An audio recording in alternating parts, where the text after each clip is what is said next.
মজুমদারের নেতৃত্বে এবং শুভেন্দু অধিকারীর নেতৃত্বে যে লড়াই আমাদের এগিয়ে চলছে,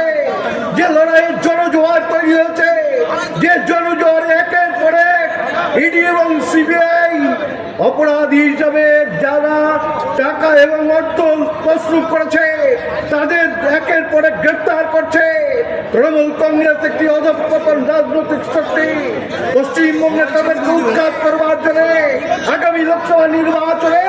সমস্ত কর্মীকে ঐক্যবদ্ধভাবে লড়াই করতে হবে এবং আগামী নির্বাচন বিজেপির পক্ষে নতুন সরকারের নির্বাচন, মোদীজির সরকার আসছে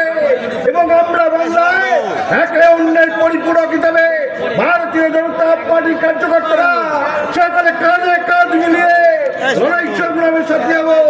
আমরা একথা বলতে চাই।